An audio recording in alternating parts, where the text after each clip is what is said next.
Today, we're taking a look at the Eufy X10 Pro Omni. Now, what you're not gonna find here is a comparison between like 10 different vacuums. I'm just a regular guy that has a ton of pet hair, and I've had robot vacuums for almost 10 years. This video is sponsored by Eufy, so take everything I say with a grain of salt. I'm just on my journey trying to combat as much pet hair as I possibly can. This video is gonna be broken up into 3 segments, looking at the vacuum, the base, and the app, and how they all kind of flow together.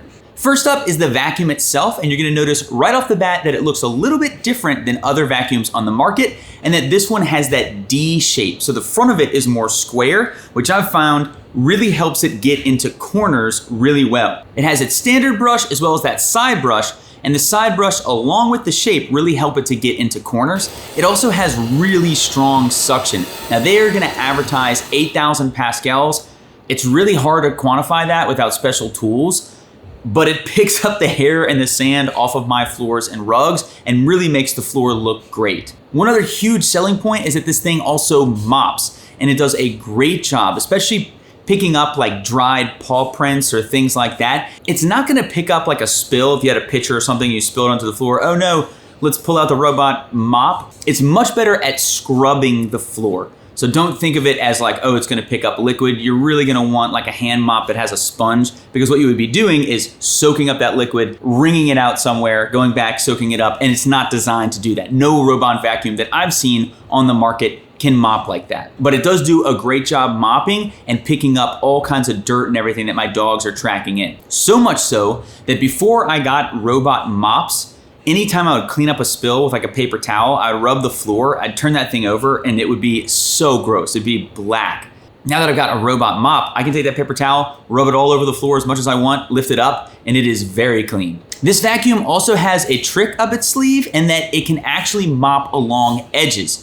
So it does this little scooting thing, and they actually can mop very effectively along edges. A lot of times the mops are recessed on these vacuums, so they have a hard time getting really close to walls and such, but this one does a good job. For navigation, it has LiDAR. It also has this thing called AIC, which is an RGB camera on the front, and it helps it identify items so it knows not to just plow over them. Man, the robot vacuums of the past would just roll over anything and everything in their way that didn't actually slam into the front.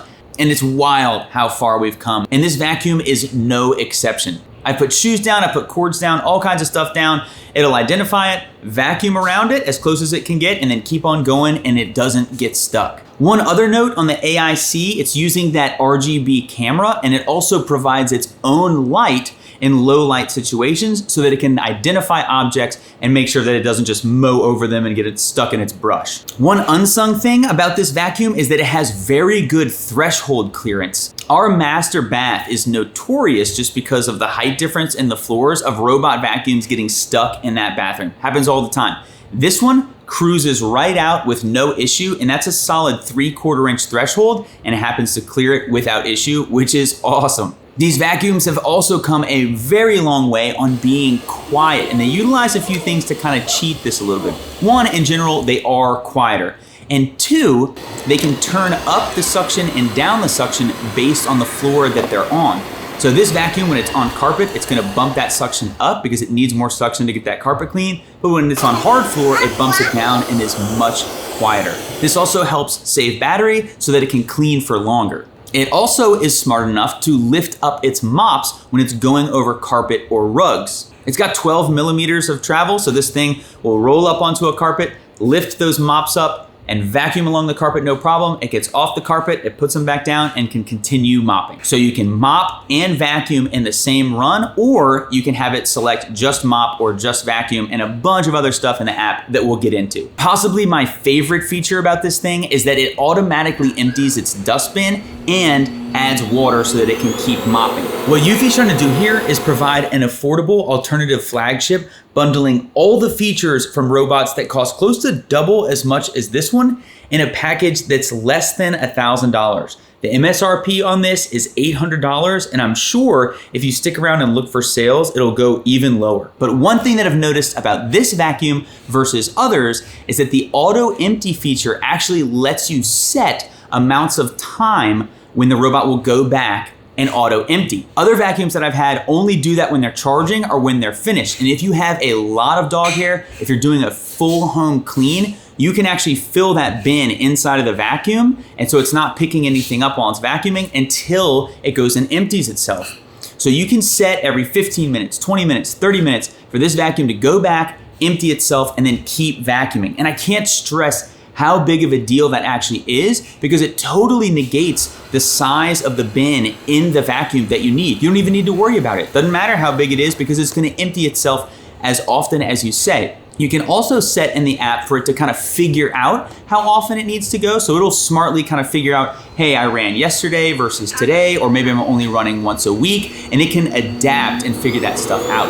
Now, speaking about auto emptying with the base, let's focus on the base for a little bit. The water containers, you're gonna have a clean water and a dirty water. You're also gonna have a vacuum bag. The base in itself is a pretty incredible piece of machinery, considering all the different things that it does. This is where the vacuum is gonna go to empty itself, to get more water, to clean its mops, and also it's gonna dry its mops when it's finished. So you don't need to worry about these wet mops just sitting under that vacuum. It's gonna dry them, it's gonna blow hot air at them for 3 hours or however long you prescribe after it mops, so you have nice dry mops, so you don't have any issues with smells or mildew or anything like that. This is all gonna depend on how large your home is. They say between 1,500 and 2,000 square feet, you'll get about 3 full mops with 1 clean water tank.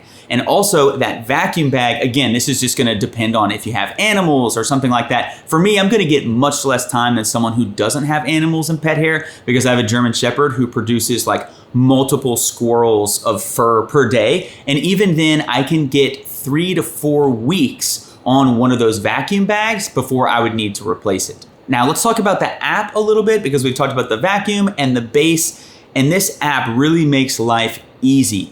Mapping is incredibly simple. You don't have to do a full clean. It can just map instead of doing a cleaning run. So you can get your house all set up, doors open, everything, and it'll take between 15 and 20 minutes. The thing will just drive around, create a map of your house. It'll take a stab at all the different rooms, and then you can easily edit the map to make sure the rooms are correct. And then you can set up schedules based on, hey, I want you to do this room or the whole home. You can also set different mop water levels and different suction levels. You could have it do it smartly, like I already mentioned, or you can manually set, hey, in this room, when you're cleaning this room, I want a ton of water for the mop. Or this has a ton of carpet and the dogs hang out in there a bunch, so I want the suction to be all the way up when it's in this room.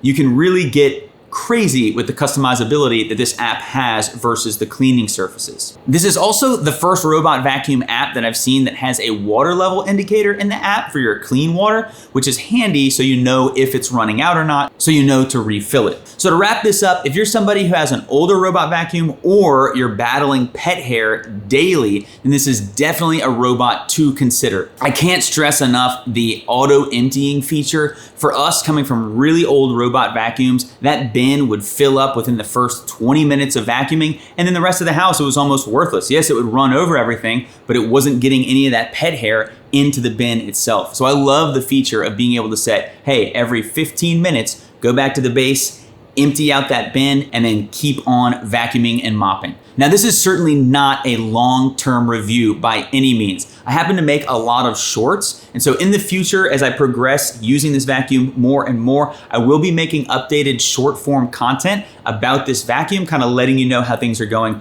3 months, 6 months, and hopefully a year in. So if you're interested, definitely stick around. As always, thank you so much for watching Break It Yourself. Don't forget to thumbs me up, and we will see you next time.